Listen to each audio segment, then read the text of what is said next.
നമസ്കാരം, ജന്മഭൂമിയിലേക്ക് സ്വാഗതം. സഖ്യകക്ഷികൾ എന്നാൽ എന്താണ്? പ്രത്യേകിച്ച് രാഷ്ട്രീയത്തിൽ സഖ്യകക്ഷികൾ എന്നാൽ ഒരു ആദർശത്തിന്റെ പേരിൽ ഒരുമിച്ച് പോരാടുന്ന വ്യത്യസ്ത പാർട്ടികൾ. ഇങ്ങനെയാണ് പൊതുവിൽ നിർവചനം. എന്നാൽ സഖ്യകക്ഷികൾ എന്ന വാക്കിന്റെ നിർവചനം തന്നെ മാറ്റിയിരിക്കുകയാണ് ജാർഖണ്ഡിൽ ഇന്ത്യ സഖ്യം.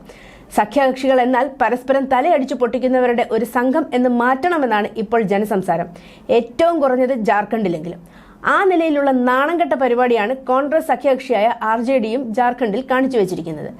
ജാർഖണ്ഡിലെ റാഞ്ചിയിൽ നടന്ന ഇന്ത്യൻ ബ്ലോക്കിന്റെ റാലിയിൽ പരസ്പരം ഏറ്റുമുട്ടി കസേര കൊണ്ട് പരസ്പരം തലയടിച്ചു പൊട്ടിച്ചിരിക്കുകയാണ് രാഷ്ട്രീയ ജനതാദളിന്റെയും കോൺഗ്രസിന്റെയും പ്രവർത്തകർ. ബീഹാറിൽ BJPക്കെതിരെ ഒരുമിച്ച് നിൽക്കുന്ന കണ്ടാലുടൻ കെട്ടിപ്പിടിച്ച് ഉമ്മ കൊടുക്കുന്നവരാണ് ഒരു സംസ്ഥാനം കടക്കുമ്പോഴേക്കും പരസ്പരം കൊല്ലാൻ നടക്കുന്നത് എന്നത് അതിശയം എന്നല്ലാതെ എന്തു പറയാനാണ്. എന്നാൽ ഇങ്ങനെ ഒരു സംഭവം നടന്നതായി പോലും ഇരു പാർട്ടിയിലെയും നേതാക്കൾ അറിഞ്ഞിട്ടില്ല എന്ന ഭാവമാണ് എല്ലാവർക്കും. സംഭവത്തെ അപലപിച്ചുകൊണ്ടുപോലും ആരും ഇതുവരെ രംഗത്ത് വന്നിട്ടില്ല. ഇനി ഈ രണ്ട് പാർട്ടികളുടെ നേതാക്കൾ സംഭവത്തെ അപലപിച്ചാലും ഇല്ലെങ്കിലും ബീഹാറിലെ സഖ്യകക്ഷികൾ ജാർഖണ്ഡിൽ പരസ്പരം കസേര ഉപയോഗിച്ച് ആക്രമണം നടത്തിയ സംഭവത്തെ അപലപിച്ച് BJP നേതാവ് രവിശങ്കർ പ്രസാദ് രംഗത്തെത്തിയിട്ടുണ്ട്. പ്രതിപക്ഷ സഖ്യം ഇന്ത്യ സഖ്യമല്ല, മറിച്ച് വെറും വാഴക്കാളി സഖ്യമാണെന്ന് അദ്ദേഹം തുറന്നടിക്കുകയും ചെയ്തു.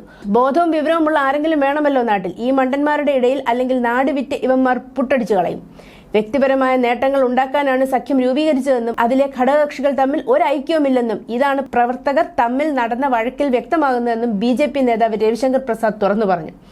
ഇന്ന് റാഞ്ചിയിൽ നടന്ന ഇന്ത്യ അലയൻസ് റാലിയിൽ RJDയുടെയും കോൺഗ്രസിന്റെയും പ്രവർത്തകർ പരസ്പരം കസേര കൊണ്ടടിച്ചു. ഇത് വ്യക്തിപരമായ നേട്ടങ്ങളുടെ കൂട്ടുകെട്ടാണെന്ന് ഞങ്ങൾ നേരത്തെ പറഞ്ഞിരുന്നു. അവർ പരസ്പരം ഏറ്റുമുട്ടുന്നു, ആളുകൾക്ക് പരിക്കേൽക്കുന്നു. സഖ്യത്തിൽ തന്നെ പരസ്പരം ഐക്യമില്ലായ്മയാകുമ്പോൾ എങ്ങനെ രാജ്യത്തെ ഒന്നിപ്പിക്കും? അദ്ദേഹം ചോദിച്ചു. അതേസമയം പാർട്ടികൾ അവരുടെ പ്രവർത്തകരെ നിലയ്ക്ക് നിർത്തണമെന്നും രവിശങ്കർ പ്രസാദ് ഉപദേശിച്ചു. ആരെങ്കിലും വേണമല്ലോ ഉപദേശിക്കാൻ. അതേസമയം സമാനമായ നിലയിലാണ് കേരളത്തിലെയും ബംഗാളിലെയും ഇന്ത്യ സഖ്യത്തിന്റെ നില. ഒരു വശത്ത് രാഹുൽ ഗാന്ധി പിണറായി വിജയനിട്ട് നല്ല കിടിലൻ താങ്ങുന്നു, മറുവശത്ത് തന്നെ കൊണ്ട് രാഹുൽ ഗാന്ധിയെ പപ്പു എന്ന് വിളിപ്പിക്കരുതെന്ന് മറുപടി കൊടുത്ത് പിണറായി. ഇതിപ്പോൾ BJPയുമായി വരെ നടക്കാത്ത കൊടും തല്ലാണ് ഒരുമിച്ച് മത്സരിക്കുന്ന സഖ്യകക്ഷികളുടെ ഭാഗത്തു നിന്ന് ഉണ്ടാകുന്നത്. ബംഗാളിൽ പിന്നെ നോക്കുകയേ വേണ്ട. അവിടുത്തെ ചേച്ചി കോൺഗ്രസിനെ അങ്ങോട്ടേക്ക് അടുപ്പിക്കുന്നത് പോലുമില്ല. ഇവിടെ തെറി വിളിക്കാനാണെങ്കിലും പരസ്പരം വാ തുറക്കുന്നുണ്ട്.